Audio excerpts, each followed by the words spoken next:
Henry Fayol के संचालन के सिद्धांत, principles of management by Henry Fayol. संचालन के सिद्धांत प्रस्तुत करने वाले हेनरी फेयोल एक फ्रेंच इंजीनियर एवं उद्योगपति थे। उद्योगपति भी थे, इंजीनियर भी थे। उद्योगपति मतलब पैसे वाले, अमीर होते हैं। इंजीनियर थे मतलब पढ़े लिखे होते हैं। ईस्वी सन 1916 में उन्होंने अपनी पुस्तक औद्योगिक एवं सामान्य संचालन, इंडस्ट्रियल एंड जनरल मैनेजमेंट, उसने बुक लिखी थी। उसका नाम था, कब लिखी थी? 1916 में लिखी थी। मतलब 1916 में रिलीज हुई थी, लिखी तो होगी उसके पहले। मैं इन सिद्धांतों की प्रस्तुति की। कौन सी सिद्धांत की प्रस्तुति की? हेनरी फेयोल ने ये सिद्धांत की, उसका जो संचालन का सिद्धांत है उसकी प्रस्तुति की। हेनरी फेयोल ने औद्योगिक साहस की प्रबंधकीय प्रवृत्तियों को सिद्धांतों की सरलता और स्पष्टता के लिए 6 भागों में विभाजित किया दिया। हेनरी फेयोल ने औद्योगिक साहस की प्रबंधकीय प्रवृत्तियों को सिद्धांतों की सरलता हेनरी फेयोल ने औद्योगिक साहस की प्रबंधकीय प्रवृत्तियों को संचालन की सरलता और स्पष्टता के लिए 6 भागों में विभाजित कर दिया। औद्योगिक साहस की प्रवृत्तियां और प्रवृत्तियों को 6 भागों में ऐसा विभाजित कर दिया ताकि हम संचालन को अलग अलग 6 भागों में कर सकते हैं। कि औद्योगिक साहस जो भी होता है, जो भी बिजनेस होता है, जो भी मतलब कोई भी बड़ा उद्योग होता है, तो वहाँ पे मुख्यतया 6 कार्य करने होते हैं। 6 प्रकार की प्रवृत्तियों को देखना होता है और ये 6 प्रकार की जो प्रवृत्ति है उन सब का अलग अलग संचालन किया जाएगा तो संचालन अपने आप ही अच्छे से होने लगेगा। ऐसा किसने बोला? हेनरी फेयोल ने बोला, है ना। तो पहला भाग बोला टेक्निकल प्रवृत्तियाँ, दूसरा वाणिज्यिक प्रवृत्तियाँ, तीसरा वित्तीय प्रवृत्तियाँ, चौथा संरक्षण प्रवृत्तियाँ, पांचवा हिसाबी प्रवृत्तियाँ और छठा संचालकीय प्रवृत्तियाँ। अगर हम किसी भी चीज़ को अगर छोटे छोटे टुकड़ों में बांट देते हैं तो वो चीज़ हमारे लिए थोड़ा आसान हो जाती है ना। तो यहाँ पे ये लिखा है कि टेक्निकल प्रवृत्तियाँ जो है जिसके अंदर क्या क्या आता है, कारखाना, यंत्र तथा उत्पादन से संबंधित प्रवृत्तियों का समावेश होता है। वाणिज्यिक प्रवृत्तियों के अंदर क्या आता है, उसके अंदर क्रय करना, विक्रय करना, विनिमय करना, लेन देन करना, उधार रखना, उधार खरीदी करना, उधार बिक्री करना, है ना, वो सब चीज़ें आता है। वित्तीय प्रवृत्ति के अंदर क्या क्या आता है, पैसा कैसे मिलेगा, पैसा कहाँ पे यूज करना है, जिसमें पूंजी की प्राप्ति, पूंजी का उपयोग, कोषों की सुरक्षा, पुनः विनियोग मतलब वापस उस पैसे का उपयोग करना जैसी प्रवृत्तियों का समावेश होता है। निवेश करना, पुनः विनियोग मतलब आप जो पैसा लाभ के रूप में हमें मिला है उसको मैं घर पे लेके ना जाऊं और उस लाभ का पैसे को अनामत के तौर पे रख के वहाँ पे उसकी दूसरा वापस उसको निवेश कर दूं धंधे में। संरक्षण प्रवृत्तियाँ जिसमें कर्मचारियों की सुरक्षा, संपत्तियों की सुरक्षा, माल सामग्री की सुरक्षा आदि प्रवृत्तियों का समावेश होता है।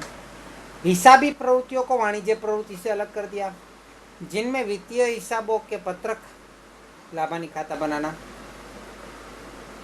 आर्थिक चिट्ठा बनाना, आंकड़ा, आवश्यक आंकड़ा की जानकारी मतलब स्टेटिस्टिक, गिनतियां करना, प्राप्त करने की प्रवृत्तियों का समावेश होता है। और सबसे लास्ट में बोला है संचालक की प्रवृत्तियां, इन सब के ऊपर जो कार्य करने वाले हैं व्यक्ति, उसके ऊपर आयोजन, व्यवस्था तंत्र, मार्गदर्शन, संकलन, नियंत्रण जैसी प्रवृत्तियों का समावेश संचालक की प्रवृत्तियों में होता है। अगर हम हर एक चीज़ को छोटा छोटा बांट दिया तो हम इस 6 सिद्धांत को देख सकते हैं। लेकिन ये 6 टॉपिक जो है, 6 सिद्धांत नहीं है, 6 औद्योगिक विभाग है, 6, है ना। तो उसके ऊपर से संचालन के उन्होंने सिद्धांत बनाए हेनरी फेयोल ने।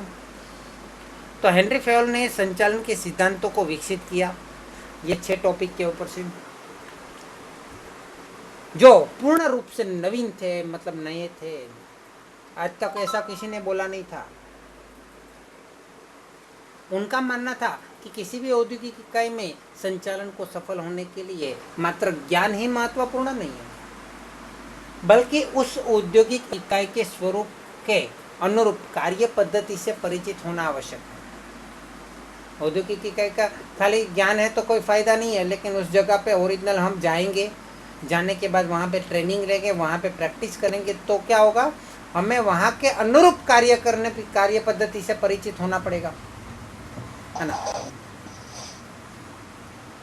हेनरी फेयल ने अपने अनुभव तथा ज्ञान के आधार पर संचालन के 14 महत्वपूर्ण सिद्धांत प्रस्तुत किए। उसने औद्योगिक प्रवृत्तियों को 6 भागों में बांटा, लेकिन संचालन के सिद्धांत कितने दिए हैं? 14। ठीक है। तो उनका मानना था कि किसी भी औद्योगिक इकाई में संचालन को सफल होने के लिए मात्र ज्ञान ही महत्वपूर्ण नहीं है ना। तो हेनरी फेयल ने जो नए नए संचालन के सिद्धांत दिए, पूरे नए, मतलब उसके जैसा कुछ ने आज तक सोचा ही नहीं था, क्योंकि उसका मानना क्या था कि सफल होने के लिए खाली ज्ञान आवश्यक नहीं है ना। कोई पढ़ लिख के आएगा, डॉक्टरी का पढ़ लिख के आएगा, तो क्या वो पढ़ लिख के किताबों के ऊपर से वो ऑपरेशन कर सकता है? नहीं कर सकता, है ना। कोई मैं ड्राइविंग की अगर किताब लिख दूँ कि ड्राइविंग कैसे करे, तो क्या कोई 4 व्हील सीख जाएगा वो किताब को पढ़ के? नहीं सीख सकता। मतलब केवल ज्ञान की आवश्यकता नहीं है, बल्कि उस औद्योगिक इकाई के स्वरूप के अनुरूप कार्य पद्धति से परिचित होना आवश्यक है ना। उस जगह की कार्य पद्धति, सभी जगह पे सभी इकाई का अलग अलग कार्य पद्धति होता है। हमारे क्लास के अंदर अलग अलग कार्य पद्धति, दूसरे कोई क्लास में जाओगे तो वहाँ पे कार्य पद्धति अलग होगी, है ना। हेनरी फेयल ने अपने अनुभव तथा ज्ञान के आधार पर संचालन के 14 महत्वपूर्ण सिद्धांत प्रस्तुत किए थे, जो संचालन के क्षेत्र में बहुत ही सिद्ध हुए। मेरा फेवरेट है ये हेनरी फेयल, उसका 14 के 14 सिद्धांत मेरे लिए फेवरेट है, मजा आ जाता है पढ़ने में। हेनरी फेयल के संचालन के सिद्धांत निम्नलिखित है। श्रम विभाजन का सिद्धांत। श्रम विभाजन का सिद्धांत क्या कहता है? श्रम विभाजन का सिद्धांत ये कहता है, मैंने जैसे उस दिन आपको बोला था कि एक व्यक्ति, मतलब एक चीज़ का उत्पादन करना है। जैसे मैंने मोबाइल का उदाहरण दिया था, तो एक जना सर्किट बनाएगा, दूसरा उस श्रम को थोड़ा थोड़ा विभाजन कर दिया, श्रम के छोटे छोटे कार्यों के विभाजन करके सबको अलग अलग छोटे छोटे टुकड़े का काम दे दिया गया, है ना। एक जना मोबाइल बनाएगा, सर्किट बनाएगा, सर्किट के अंदर दूसरा उसमें माइक फिट करेगा, तीसरा उसमें स्पीकर फिट करेगा, चौथा उसमें बटन फिट करेगा, पांचवा उसके मतलब वो स्क्रीन को लगाएगा, छठा उसमें बैटरी डालेगा, सातवां जो है उसको बॉडी पैक करेगा, आठवां जो है उसमें कैमरा लगाएगा। मतलब पहले कैमरा आएगा, बाद में बॉडी पैक होगा, और बाद में नौवां पैकिंग करेगा, 10वां उसको और बड़ा उससे ऊपर वाला पैकिंग करेगा, है ना। तो ये क्या हुआ? श्रम विभाजन हुआ। तो ऐसा करना जरूरी है, करना चाहिए, उससे बहुत फायदा होता है। ऐसा ये श्रम विभाजन सबसे पहले किसने दिया? हेनरी फेयल ने। पहले क्या होता था, एक बहुत बड़े कार्य को एक व्यक्ति करेगा, दूसरा ये मोबाइल दूसरा व्यक्ति बनाएगा, तीसरा मोबाइल तीसरा व्यक्ति बनाएगा, उन सब में कंपटीशन रहेगी। हाँ, उसमें क्या था, एक व्यक्ति को पूरा का पूरा मोबाइल बनाना आता होगा,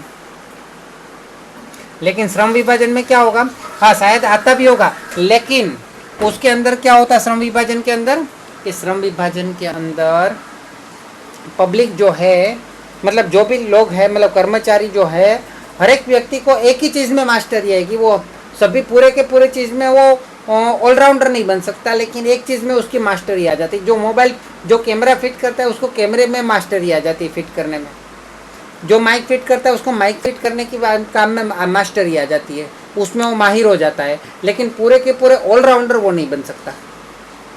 तो ये भी एक श्रम विभाजन का उदाहरण है, उसका एक फायदा भी है, एक मर्यादा भी है। दूसरा है अधिकार और दायित्व का सिद्धांत। अधिकार और दायित्व का सिद्धांत क्या है? तो जितना भी जिसको अधिकार मिलेगा, दायित्व उसको अपने आप मिल जाएगा।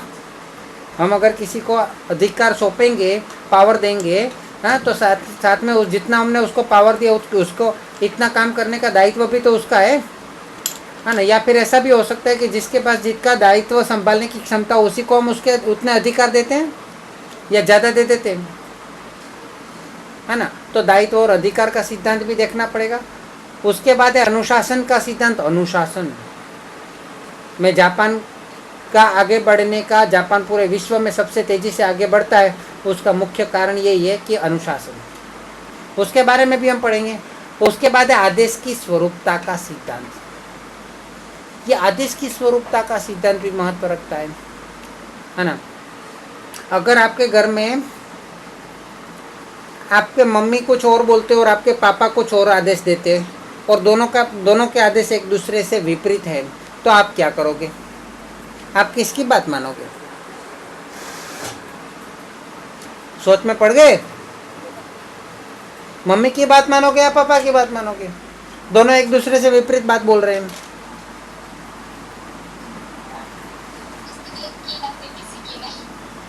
नहीं कर सकते ना, दोनों विपरीत बोल रहे हैं। मम्मी बोल रहे पंखा चालू कर, पापा बोल रहे पंखा बंद रखना है ना, विपरीत। तो आदेश की एकरूपता के सिद्धांत में ये मालिक कर्मचारी को अलग अलग कार्य तो देता है, लेकिन कभी ऐसे दो मालिक हो गए तो प्रॉब्लम हो जाएगा, है ना। वहाँ पे आदेश की एकरूपता का स्वरूपता का सिद्धांत हम देखेंगे। मार्गदर्शन की वहाँ पे आदेश की है, यहाँ पे मार्गदर्शन की स्वरूपता एकरूपता का सिद्धांत है। मार्गदर्शन की एकरूपता, एक व्यक्ति मार्गदर्शन देने आ जाता है, भाई क्वालिटी को नहीं बिगाड़ना है, क्वालिटी अच्छी रहनी चाहिए, भले ही टाइम ज़्यादा लगे। फिर थोड़ी देर बाद दूसरा मार्गदर्शन देने आ जाता है, वो स्पीड का मार्गदर्शन देके जाता है, भाई वस्तु को फटाफट करना है, 10 बजे तक हमें कितना सारा माल पहुंचाना है पता है कि नहीं तुमको, इतना धीरे धीरे क्यों कर रहा है। दो जना विपरीत परिस्थितियों का मार्गदर्शन देने आ गए हैं, अभी हम सोच में पड़ जाएंगे हमें किसकी बात सुननी चाहिए, है ना। तो यह मार्गदर्शन की एकरूपता का सिद्धांत, मजा आ जाएगा आगे पढ़ने के बाद, है ना। तो सामान्य हित को अधिक और व्यक्तिगत हित को गौण स्थान, वो तो ध्यान रखना ही पड़ेगा ना। अगर क्लास के अंदर हम सब बैठे हैं और एक विद्यार्थी बोलता है कि सर मेरे को ठंडी लग रही है, पंखा बंद कर दीजिए, लेकिन बाकी 14 बच्चों को गर्मी हो रही है, उसका क्या? तो सामान्य हित कौन सा है? सामान्य मतलब अधिकतर लोगों का हित क्या है कि पंखा चालू रखना है, और एक व्यक्ति का हित क्या है कि पंखा बंद रखना है। तो व्यक्तिगत हित को ध्यान में रखेंगे या सामान्य हित को ध्यान में रखना चाहिए?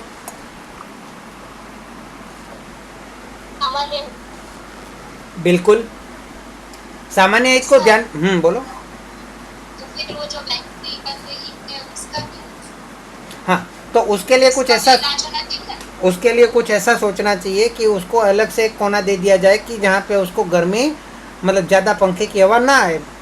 हाँ, लेकिन सामान्य हित को जो अधिक महत्व देना चाहिए, लेकिन 14 जनों की बात सुन के ना अनसुना करके, मैं 14 जनों की बातों का अनसुना करके मैं एक व्यक्ति के लिए पंखा चालू बंद करवा दूँ तो ये तो गलत है ना।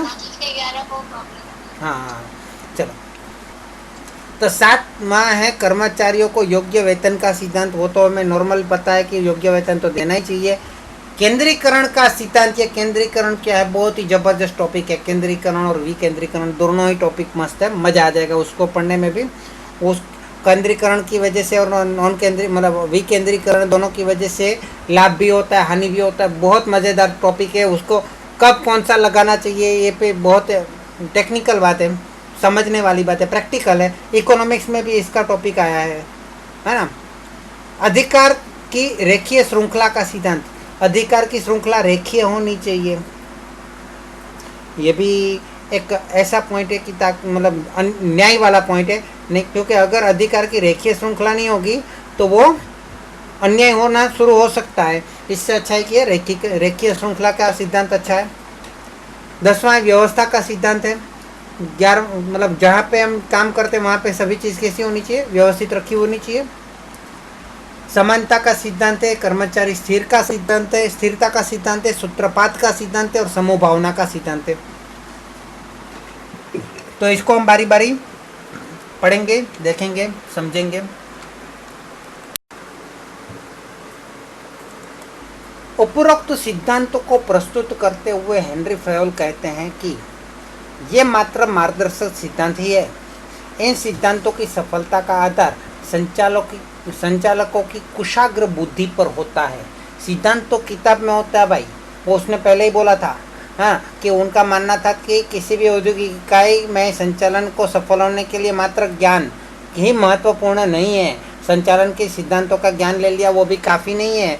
सही में प्रैक्टिकल तो जब वहाँ पे काम करने जाएंगे तब पता चलेगा, है ना। तो इन सिद्धांतों की सफलता का आधार संचालक की कुशाग्र बुद्धि पर होता है। ये बुद्धिमत्ता का कार्य है। इन सिद्धांतों की समझ निम्नानुसार दी जा सकती है।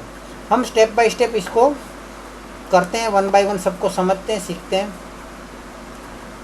श्रम विभाजन के सिद्धांत के बारे में तो आपको वैसे भी पता चल ही गया है, फिर भी एक बार पढ़ लेते हैं, उसके अंदर कुछ ऐसा टॉपिक हो तो।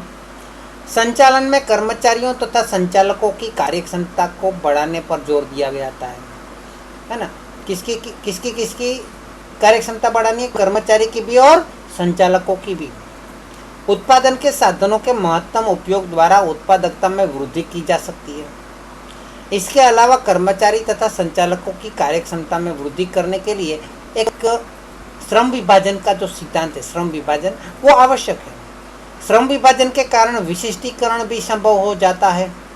विशिष्टीकरण क्या होता है कि एक व्यक्ति अगर एक चीज़ में माहिर हो गया तो उस चीज़ में नए नए खोज कर सकता है। अगर एक व्यक्ति कैमरे की बनाने में माहिर हो गया तो कैमरे में वो नई नई खोज कर सकता है ना।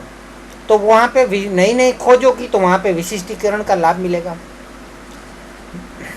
श्रम विभाजन संचालकों के स्तर पर साथ ही कारखाना स्तर पर अर्थात दोनों स्तरों पर होना आवश्यक है। श्रम विभाजन भी अलग अलग स्तर पर होना चाहिए। मतलब कारखाना स्तर पर कैमरा कैसे, मतलब मोबाइल है तो कैसे बना, सभी व्यक्ति को अलग अलग भाग दे दिया जाए बनाने के लिए। और इसी तरह संचालन स्तर पर भी होना चाहिए। इससे विशिष्टीकरण के सिद्धांत का लाभ लेना चाहिए। ये विशिष्टीकरण क्या है, मैं आपको समझाऊं कि ये मोबाइल की कंपनी है, आपके हाथ में भी अभी मोबाइल है, मेरे हाथ में भी मोबाइल है ना। तो जो भी कंपनी है, कोई भी कंपनी है, मैं समझ लेता हूँ कोई भी, अब ABC कंपनी का नाम ले लीजिए, है ना। कोई भी कंपनी मोबाइल की है, लेकिन उसके अंदर जितने भी स्पेयर पार्ट्स है ना, जितने भी स्पेयर पार्ट्स है वो जिस कंपनी का आपके पास मोबाइल है उस कंपनी के सभी स्पेयर पार्ट उसमें नहीं है। उसके अंदर हो सकता है माइक कोई और कंपनी का हो, स्पीकर कोई और कंपनी का हो, कैमरा कोई और कंपनी का हो, है ना। केवल अंदर का जो मदरबोर्ड होता है, उसका बॉडी होता है, वही दो चीज़ एक कंपनी की हो सकती है। नॉर्मल तो स्क्रीन जो होता है ना, स्क्रीन, वो भी दूसरी कंपनी का होता है। क्यों ऐसा करते हैं सब? एक ही कंपनी सब मोबाइल का सभी कार्य क्यों नहीं करती? जब तक वो छोटा मोबाइल था ना, डब्बे वाला मोबाइल, तब तक तो ऐसा होता था, एक ही कंपनी मोबाइल का पूरी चीज़ें वही बनाती थी, हाँ। लेकिन फिर भी उसमें भी थोड़ी थोड़ी चीज़ें बाहर से मंगवानी पड़ती थी। लेकिन अब ऐसा नहीं रहा। अब श्रम विभाजन तो यहाँ पे एक कंपनी के बारे में बात कर रहे हैं, लेकिन एक कंपनी के अंदर की बात कर रहे हैं, लेकिन श्रम विभाजन तो पूरे विश्व में अपने आप बन गया है। एक कंपनी से पूरा माइक, एक कंपनी जो है वो केवल माइक ही बनाएगी और माइक में ही संशोधन करती रहेगी, नए नए छोटे छोटे माइक, लेकिन ज़्यादा कैपेसिटी वाले माइक। एक कंपनी है वो स्पीकर पे ही संशोधन खोजबीन करती रहेगी और उसके माइक ही उसमें ही तेज़ी लाएगी। इसलिए तो ये सब टेक्नोलॉजी में ज़्यादा वृद्धि हो रही है, बहुत जल्दी आगे बढ़ रही है ये सब टेक्नोलॉजी, है ना। एक कंपनी जो है वो केवल कैमरे ही बनाती जाएगी, कैमरे ही बनाती जाएगी। एक कंपनी बैटरी ही बनाएगी, तो क्या होगा? तो वहाँ पे टेक्नोलॉजी में बहुत ही ज़्यादा तरक्की होगी और नई नई खोज होती रहेगी। उसे कहते हैं विशिष्टीकरण। क्या कहते हैं? विशिष्टीकरण। दूसरा है अधिकार और दायित्व का सिद्धांत। अधिकार और दायित्व एक सिक्के के दो पहलू है। जहां पे पट जाता है वहां पे घंटा भी जाता है, चित भी जाता है। जहाँ पे चित जाता है वहाँ पे पट भी जाता है, जहाँ पे पट जाता है वहाँ पे चित भी जाता है। लेकिन दोनों देखने की बात करें तो दोनों एक साथ दोनों नहीं दिखते। जब पहला दिखता है तो दूसरा नहीं दिखता, जब दूसरा दिखता है तो पहला नहीं दिखता, लेकिन दोनों होते जरूर साथ में ही है। इसीलिए अधिकार और दायित्व एक सिक्के के दो पहलू है। दायित्व के बिना अधिकार और अधिकार के बिना दायित्व दोनों अपूर्ण होते हैं। जब अधीनस्थों को कार्य विषय कोई दायित्व सौंपा जाता है तब उस संबंधी अधिकार भी देना जरूरी है। अगर मैं मेरे कर्मचारी को बोलूं कि भाई मैं तुमको 30 रुपया देता हूं तो चाय लेके आ 30 रुपये की, अभी वो चाय कहीं से भी लेके आए, बराबर है। अगर वो चाय कहीं से भी लेके आता है तो बात ठीक है, और अपने हिसाब से लेके आता है तो बात ठीक है ना। लेकिन वो बिना चाय लेके आ गया, मैं पूछूंगा भाई बिना चाय लेके क्यों आ गया, तो फिर वो मेरे को बोलेगा भाई सर जी आपने जहाँ से चाय लेने को बोला था वो तो लारी बंद थी, दुकान बंद थी, इसलिए मैं चाय नहीं लाया। अरे मैं बाद में बोलूँगा भाई दूसरी जगह से लेके आना चाहिए ना, वो बोलेगा आपने तो बोला नहीं था। क्यों नहीं बोला था? क्योंकि उसने दायित्व लिया लेकिन अधिकार नहीं लिया कि वो जहाँ से चाहे वहाँ से लाया चाय को ला सकता है, ऐसा हमने अधिकार उसको नहीं दिया था। और है ना, वो अधिकार ऐसा जरूरी नहीं है कि बोल कर ही पता चल जाए। हमारी नज़र से, हमारे मतलब वर्तन से, वर्तणुक से भी उस सामने वाले को पता चल जाता है कि इसने मुझे अधिकार दिया है कि नहीं दिया है, दायित्व दिया है कि नहीं दिया है। तो छोटे बच्चों को ऐसा बहुत बार होता है, छोटे बच्चों को पता नहीं चलता कि भाई, उसको दिमाग लगता भी है कि दूसरी जगह से लेके आऊँ, लेकिन फिर भी डरते हैं, मम्मी डांटेगी तो, पापा डांटेंगे तो, दूसरी जगह से लाया तो। इसलिए क्योंकि उसको अधिकार नहीं दिया, दायित्व दिया है लेकिन अधिकार नहीं दिया, काम करने को बोला लेकिन उसके पूर्ण पावर नहीं दिया, तो प्रॉब्लम हो जाएगा। इसीलिए जब अधीनस्थों को कार्य विषय कोई दायित्व सौंपा जाता है तब उससे संबंधी अधिकार भी उसको देना आवश्यक है। अधिकार प्रदान करते समय कर्मचारी का पद, ज्ञान, योग्यता, अनुभव, नेतृत्व, कला, परिपक्वता आदि तत्वों का ध्यान रखना चाहिए। आप मुझे बताओ कि 18 साल से छोटे बच्चों को लाइसेंस क्यों नहीं मिलता?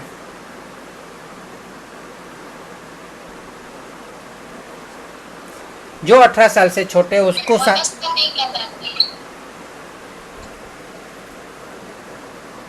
वो परिपक्व नहीं है, मैच्योर नहीं है ना, इसलिए वो दायित्व को नहीं संभाल सकते, दायित्व को नहीं संभाल सकते, ये भी गलत बात है ना। हमने उसको अधिकार दे दिया गाड़ी चलाने का, ले तू गाड़ी चला, है ना, लेकिन वो दायित्व को संभालने की उसमें क्षमता नहीं है ना। क्यों नहीं है? क्योंकि पद, या तो उसका मतलब उसका ज्ञान सही नहीं है, या तो वो योग्य नहीं है, या फिर उसका अनुभव कम पड़ रहा है, या फिर उसका मैच्योर नहीं है ना। तो ऐसे आदि तत्वों का ध्यान रखना चाहिए अधिकार देते समय। अगर वो मैच्योर नहीं है तो उसका अर्थ ये हुआ कि वो दायित्व को नहीं संभाल सकता। इसी प्रकार जिसको हम दायित्व देते हैं तो उसको अधिकार भी देना चाहिए, और जिसको अधिकार देते हैं तो हमें ध्यान रखना चाहिए कि वो दायित्व को स्वीकार पाएगा, दायित्व पूरा कर पाएगा या नहीं। तो दोनों एक सिक्के के दो पहलू हैं, वो जैसा उस पर ऊपर लिखा था वैसे, है ना। तो परिणाम स्वरूप कर्मचारियों के उत्साह में वृद्धि होती है ना। अगर हम ध्यान रखेंगे उसका पद के हिसाब से, ज्ञान के हिसाब से, योग्यता के हिसाब से, परिपक्वता के हिसाब से, है ना, उन नेतृत्व कला के हिसाब से हम उसको कार्य सौंपेंगे तो उसको उत्साह होगा, हाँ मेरे को मेरे लायक काम दिया, है ना। लेकिन मैं चपरासी को कोई बड़ा काम दे दूँ और मैनेजर को, अधिकारी को कोई छोटा काम दे दूँ तो क्या होगा? ना तो वो लोग काम सही ढंग से कर पाएंगे, ना तो उससे उसके उत्साह में वृद्धि होगी। तो अगर कर्मचारी के उत्साह में वृद्धि होती है तो लक्ष्य प्राप्ति आसान हो जाती है। उसके बाद है अनुशासन का सिद्धांत। साधनों के महत्तम उपयोग और प्रवृत्तियों के सातत्य के लिए औद्योगिक अनुशासन होना आवश्यक है। अनुशासन एक निश्चित प्रकार का सुमेलपूर्ण वातावरण उत्पन्न करता है।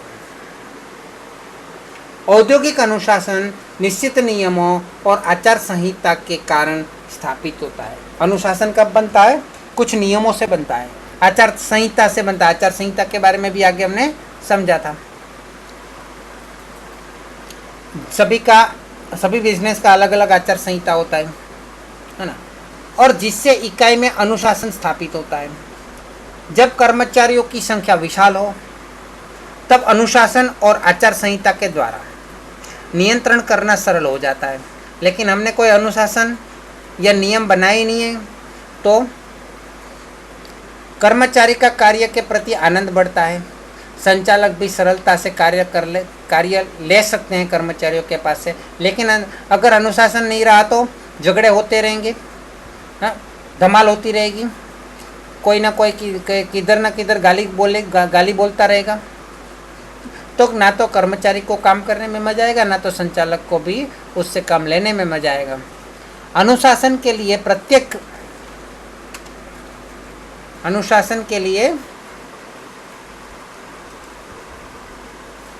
एक मिनट, हाँ, प्रत्येक वर्ग में योग्य निरीक्षक, श्रमिक और मालिक के मध्य स्पष्ट न्यायपूर्ण अनुबंध, साथ ही दंड का न्यायी अमल जैसे विषय महत्वपूर्ण है।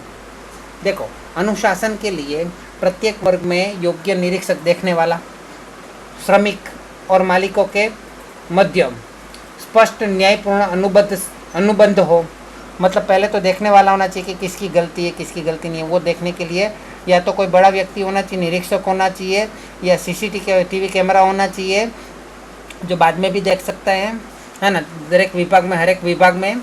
और दूसरी चीज़ क्या है कि मालिक और श्रमिक के मध्य स्पष्ट न्यायपूर्ण अनुबंध हो। अनुबंध मतलब एक बंधन हो, मतलब अनुबंध मतलब हम बोलते हैं ना कि कॉन्ट्रैक्ट करते हैं ना, कॉन्ट्रैक्ट, तो उसमें सभी कंडीशन के द्वारा साइन करवाई जाती है ना।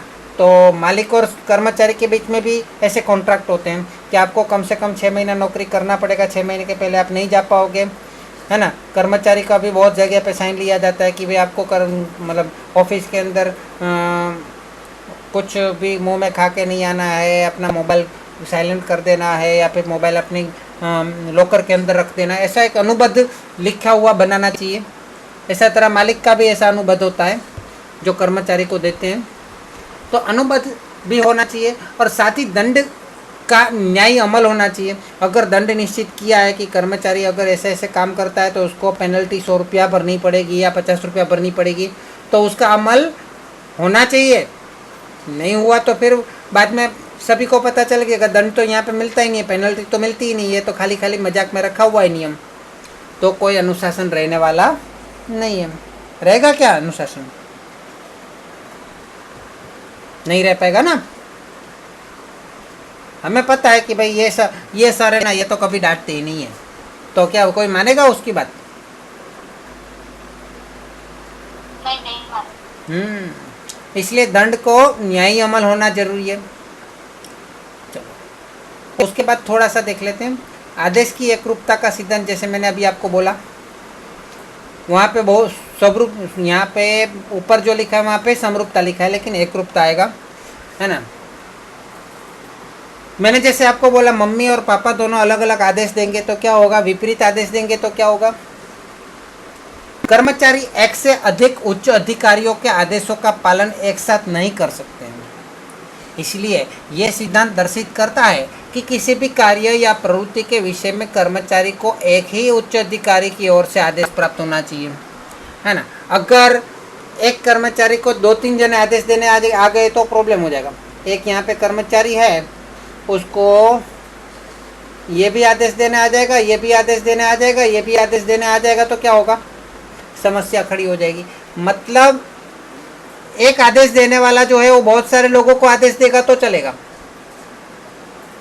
लेकिन आदेश प्राप्त करने वाले के ऊपर तो एक ही आदेश उसको मिलना चाहिए, उसको ज्यादा आदेश नहीं मिलना चाहिए, है ना।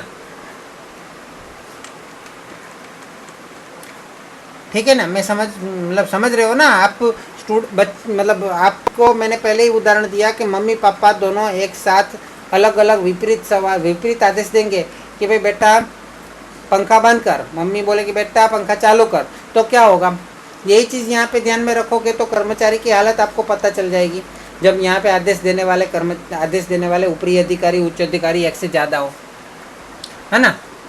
तो इसलिए सिद्धांत दर्शित करता है कि किसी भी कार्य या प्रवृत्ति के विषय में कर्मचारी को एक ही उच्च अधिकारी की ओर से आदेश प्राप्त होना चाहिए। इसका अर्थ यह भी होता है कि किसी एक कार्य के लिए या विभाग के लिए कर्मचारी एक ही अधिकारी के प्रति उत्तरदायी होता है, उसको आंसर भी किसको देना है, एक ही व्यक्ति को देना है। उसको अलग अलग 2-3 जगह पे आंसर देने जाने की ज़रूरत नहीं है कि उसने काम किया कि नहीं किया।